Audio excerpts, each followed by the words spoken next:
started as a family about 7 years ago, and we would always come when Faith Assembly was hosting a really big event. Like one Sunday we came and it was like Steelers Sunday, and there were bounce houses, and there was like one of those wacky, whaley, inflatable arm men, and we were incredibly intimidated. We pulled in with our 15-passenger van full of children, and we looped right around and went back out the parking lot. We both came from groups that were very legalistic and very structured, and church wasn't a place to have fun. And to be honest, a lot of the Christians that we both grew up with were not enjoying Christianity. They were not fully walking in all of the wonder and the grace and the blessings that we have. But we finally just bit the bullet one day, and we came to Faith Assembly, and we were welcomed with open arms. Faces that, even though weren't familiar, were friendly and just soft, and they wanted us here. And we were like, okay, this is home now. We had a heart for children, so we were like, well, we have kids here every Sunday. We have kids in the nursery. We have kids in Sunday school. Why aren't we in there? So both of us took turns and jumped into serving in the nursery first, and then moving into children's ministry.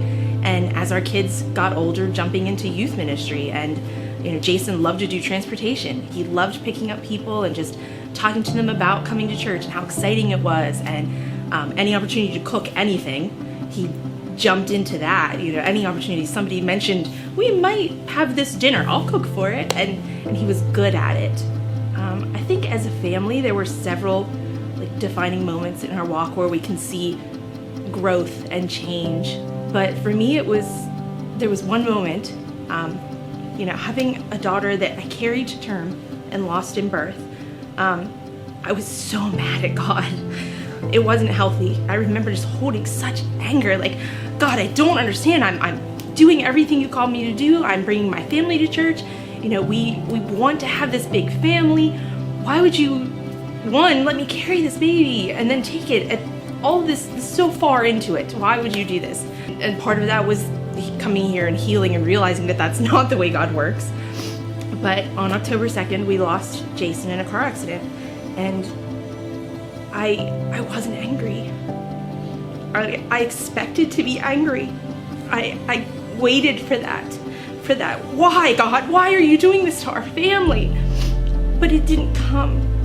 Throughout the immediate loss, I just had such peace. And as his best friend and my best friend sat with me at the table, we started talking about a way that we could define Jason's life. What could we share out of his life? And we came to Proverbs, and taste and see that the Lord is good. No matter what, he's good. I think that was a moment for me, sitting back and realizing the growth and the healing and all of the things that had taken place over those years here. It had been 5.5 years since we started here, and I could feel the peace that comes with knowing Jesus. I knew him on a more intimate level than I ever had before. There was never this moment of, why is he doing this to me? It was, no matter what, you have a plan. No matter what, you have peace, you have goodness. Nothing that is going to happen in this world is going to take you from me and separate us.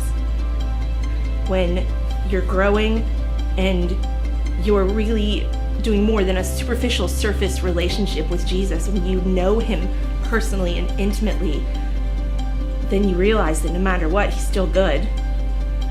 That even if the lions roam about hungry, you'll never miss out. You'll never have that hunger.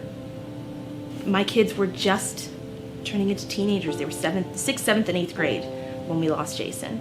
So that is such a pivotal age. And the youth group here, the youth leaders here, the kids here just surrounded my kids. They just pulled them in. The leaders met needs in their lives that otherwise would have been empty.